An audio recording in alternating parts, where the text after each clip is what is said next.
Greetings comic lovers and welcome back to Casually Comics, the channel where we chat all things comics, reviews of comics new and old, to history to anecdotes, really wherever our whims take us. The comics code, you hear about it often, but it's largely spoken of in these kind of vague terms, almost in an all-encompassing way. You see the logo on the corners of comics, you hear that it impacted how certain things went, or jokes made about, oh, because of the code, including jokes that I make. But what are the specifics? Well, one of the specifics is at the time that the code came into being in 1954, there was actually a supernatural creatures ban. It was written inside of it, specific. That clause reads, because you can find the entire code online, it's a good read. It's an amusing read rather than good, that's a better word for it. This part reads, scenes dealing with or instruments associated with Walking Dead, torture, vampires and vampirism, ghouls, cannibalism, and werewolfism are prohibited. I like that both vampires and werewolves also have werewolfism and vampirism. Just gotta cover all the bases. No loopholes, even though people still found them. Witches aren't specifically mentioned, interestingly enough. That's how you can have some characters like the Enchantress cropping up in the 1960s, which is before the modification of the code occurred in 1971, which would largely lift this supernatural ban. And the fact was, since this code's implementation, people had been finding ways to try and subvert it,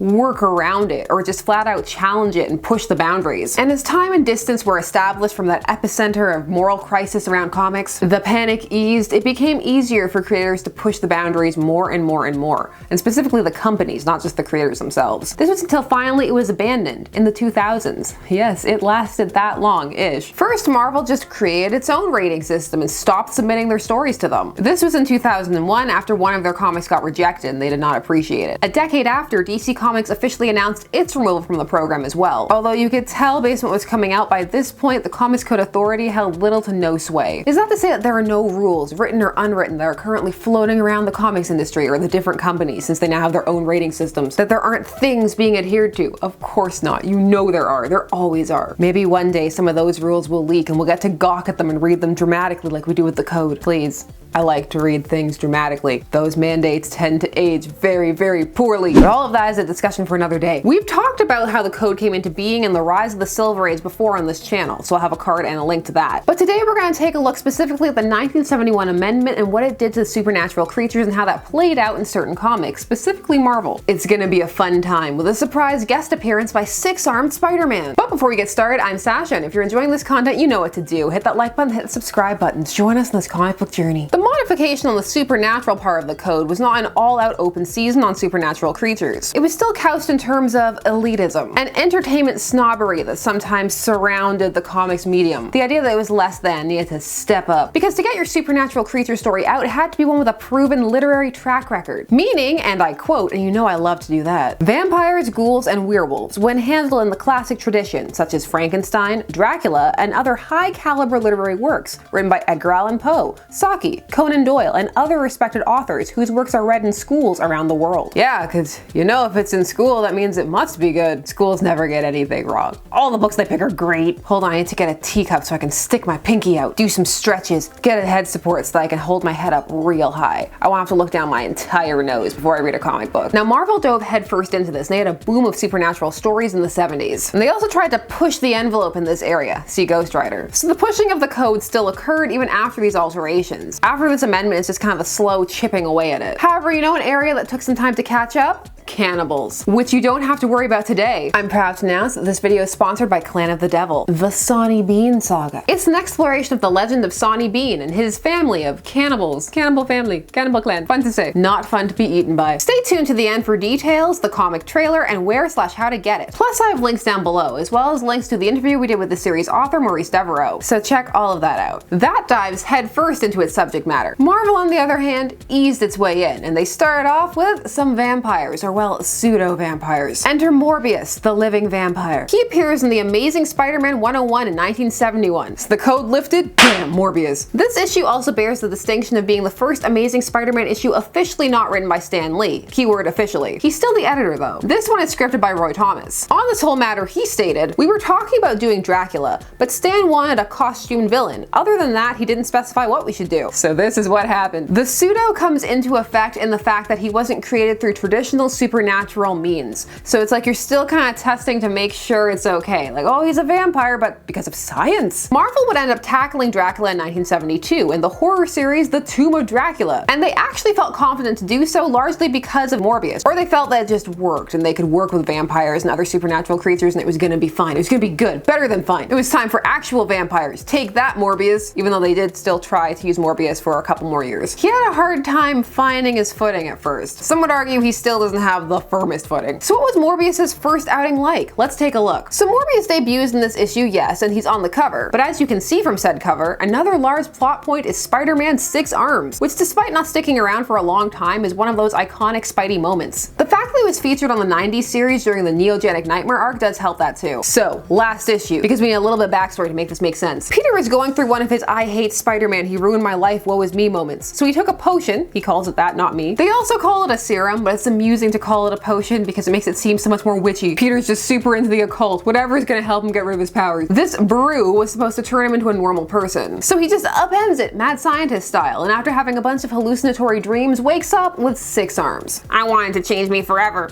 but not like this. You did it to yourself. Just you. And that's why it really hurts. Gil Kane does the art for this one, and the expressions are really good. Look at Peter, he looks horrified. I'm invested in these arms. Having 6 arms sends Peter into a complete spiral. Step right up and look at the freak. All of this drives Peter to turn down a date from Gwen and a job from Jonah. Most of the first part of this issue is Peter reflecting on his situation and his complex, largely negative feelings at that point of being Spider-Man. Captain Stacy, Gwen's dad, had recently died. It was a rough time. Suddenly, Peter knows who he should call. Kurt Connors, the Lizard. It turns out that Kurt had offered him a place to stay if he ever needed it, if he was in trouble, and so he's gonna take him up on that. And he tells him that he's turned into a monster. Send help. He finds that he has to get reoriented having these extra arms, which is an appropriate and appreciated detail. So he gets to the cabin, which is in the Southamptons, when suddenly his spider sense starts tingling. He feels dread and decay. It's Morbius time. Morbius was traveling by ship, Dracula style, and well, you gotta feed on boat trips. They're long. So during the day, Morbius is weaker and slower, but not incapable of movement or needing to sleep in a coffin, but he just tends to sleep during the day. But by night, he dons his finest skin-tight vampire duds. I love how much of his creation centered around he needs to be costumed, but it's basically just a modified version of what the stereotypical Dracula cape and kind of tux ensemble looks like, but turned into a skin-tight leotard. The night belongs to me, Morbius, for the darkness is a time for strange thirsts, and when Morbius thirsts, it must be quenched. My thirst is assuaged for another hellish night. I live while they are all dead. That's just so blunt. I laugh every time. I'm alive and they're dead. Facts with Morbius. I did it and I'm glad. Morbius 1971. And I only wish that I were they. Oh, sorry, we're sad about this. Sad times. Moment of silence. He goes ashore to find a place to rest during the daylight hours, which turns out to be the same cabin that Spider-Man is trying to reverse his science potion at. And when he wakes up, he's hungry and spots Spider-Man. 6-armed Spider-Man. A thirst which must be quenched. This is a lot of usage of the word quench. I'm into it. Quench this. I want to put that on a cup now. Quench this. His face is hideous. It's inhumanly white. I love that he has time to roast him as he's choking him out. Wait. Gotta stay on brand, so snarky. He tries to feed from him, so Spider-Man labels him as a vampire. Vampire, yes, I suppose your tiny mind would label me thus. Yeah, naming the creature who can fly, appeared by night, is dressed like that, has the whole blood-sucking thing of vampire. How tiny-minded of him. He says he's beyond any names, or epithets as he calls them, even though, I mean, well, is vampire an epithet? I guess. It just comes off like he thinks he's too good for other vampires. How dare he? There's a great panel of him decking Spider-Man, but just as he's about to drink, Kurt Connors shows up, and it's so stressful he turns into the Lizard. And he won't let anybody else kill Spider-Man but him. That's the kind of relationship they have. You see, the Lizard doesn't care that Spider-Man has 6 arms. That's just more of him to kill. Morbius' first appearance concludes in issue 102, which is where he recalls his tragic backstory, which is pretty close to what you get on the 90s show, which really helped to popularize him with a mainstream comic nerd, which is different than the mainstream generic fan. But Morbius had a resurgence in the 90s. Vampire at large. Excuse me, tiny-minded cover. Morbius doesn't like being called that. The opening teaser page is good. Poor Dazed Spidey trapped between 2 villains. Let them fight. And they do. Ultimately, Morbius knocks out the Lizard, but he only gets a tiny taste before Spider-Man stops him, so he flees to feast on innocence. Totally not like a vampire, how dare you? The Lizard was knocked out via electrocution, and that seems to have shocked him, pun intended, back into the Connors mentality, even if he's still in Lizard form, where he's kind of in between. It also seems to be because Morbius fed on him ever so slightly, just a smidge. Fangs pierce scales, and they determine that this means that something in Morbius's makeup or blood will help cure both of them. Because of course it will. Science! Connor's just with it enough to start helping Spidey create this new serum. Meanwhile, Morbius is looking for a place to rest during the day. And he has a dream with the header The Way It Began, which made me laugh because I thought of all the, at the time of this recording, how it started and how it's going memes. And now, the highly anticipated Morbius backstory. For some reason, his narration boxes in this part are in my favorite thing. You know I love it. Second person narration. Just get really involved. You're doing things. You are Morbius. How can you not be invested now? They're using the word you. It's a style that really works for some people, and for other people it repels them. Guess which one I am. Your world was as small as your sequestered laboratory, hidden high in the hills of your native European land. Which European land? I don't know, which is why I feel better about the nondescript accent I gave him. He comes from Europeville. When you ask where in Europe, this comic says yes. Michael Morbius, Nobel Prize winner, was experimenting with vampire bats to help find a cure for a rare blood disease that is slowly killing him that nobody knows about except for his one friend helping him, Nikos. It's also to help the world, yeah, totally. And he's also keeping it from the love of his life, because that's what true love is, secrets. He decides that he's gonna do this experiment on a boat, because, you know, why not? Take that native European homeland. And then they do something. It involved vampire bats, a hazmat looking style containment suit, and electroshock. I don't know, whatever this was, it doesn't work. He turns into a vampire or a pseudo vampire and kills his friend and colleague Nikos. And then he proves that he is a hypocrite. Because remember what he said to SpiderMan? Vampire, yes, I suppose your tiny mind would label me thus. Well, you know the word well, don't you, Nikos? And the word is vampire. Oh, so it's okay for you to think, but not other people. I see how it is. He then plunges into the sea intent on ending it. But instead he ends up at that boat that we saw last issue. Why was it not the same boat from the start? I don't know, because drama. Part 3 of this is pretty exciting. Spider-Man and a slowly reverting back to lizard brain Connor is looking for Morbius, trying to get an extract of the enzyme in his blood. This to cure themselves somehow. I've spent this entire video terrified I'm gonna mix up Morbius and Morpheus. The Matrix is in my mind. Morbius grabs the serum to drink. I'm not sure why, since he can't be sure exactly what it does yet, but this man did electroshock himself on a boat, so Connors manages to get a swig before this happens, so he turns back into Kurt Connors, he's fine. There's an attempt to draw a parallel between Morbius and Spidey here, with Spidey wondering if he would do the same thing Morbius is doing if he truly became a monster, if he suddenly needed blood to live, or even if he got stuck with 6 arms. And he comes to the conclusion that he's not sure, and so he has sympathy for Morbius. He gets the vial back, but Morbius falls into the water below and he sinks and vanishes for reasons, because the plot needs you to think he died. Or did he? And Peter drinks the serum and the arms just get sucked back into his body.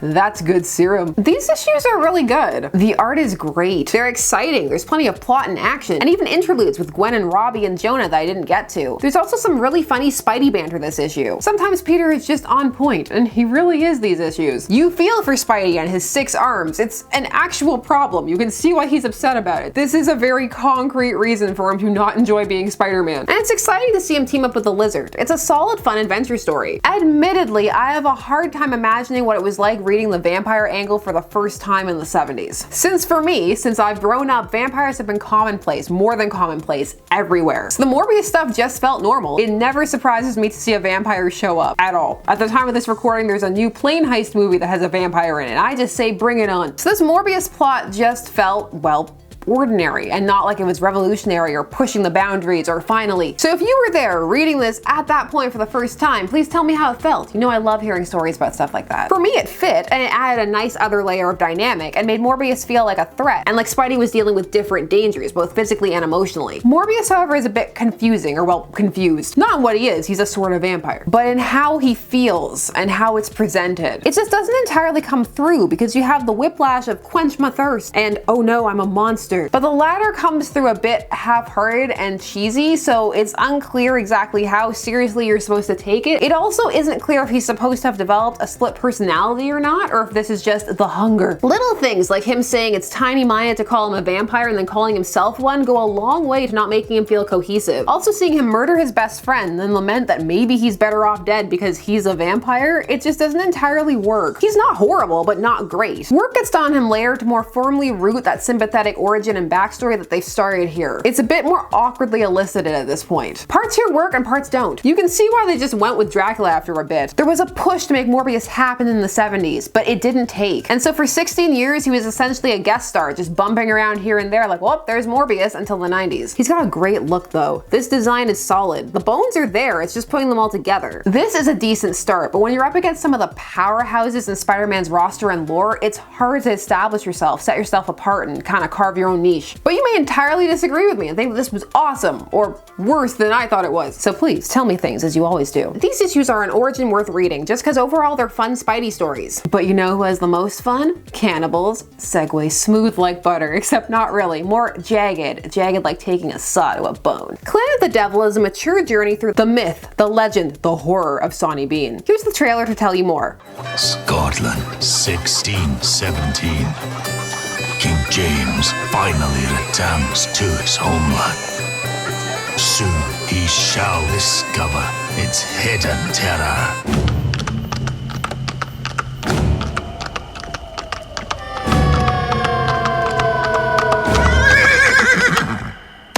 For a quarter of a century, the locals believed the roads of Galloway were haunted by something evil.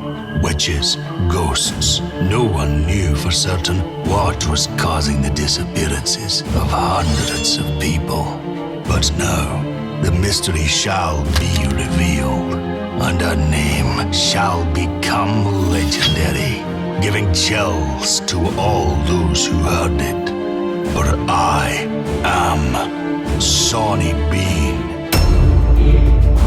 Ye think my clan be only cave-dwelling cannibals.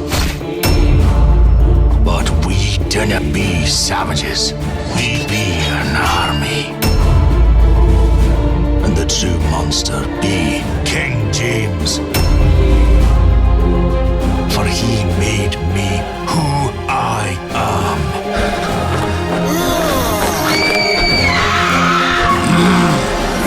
Clan of the Devil, the Sonny Bean Saga. If you missed this and you're interested and you now want to pick it up, well, you still can, because you can get it on eBay, and I'll have the links down below. Or check out links at clanofthedevil.com. There's still time at the time of this recording. There are all types of horror comics out there, and thanks to Maurice for adding to that tapestry. The comics world really tried to suppress horror for a time. It was under the guise of morality that some undoubtedly believed, while others were most likely using it to quash rival companies. R.I.P. EC Comics. Tell me your thoughts on Morbius the Living Vampire down below. Are you a fan? Yay or nay? Do you like the whole pseudo-vampire thing? Do you just need more six-armed Spidey? Well, let me know down below. While you're down there, please do all the YouTube things. Like, share, comment, subscribe, and hit the bell notification so that you never miss a vid. Thanks so much for taking some time your day spent discussing comics with me. I always appreciate it, and I will see you again soon. Bye-bye.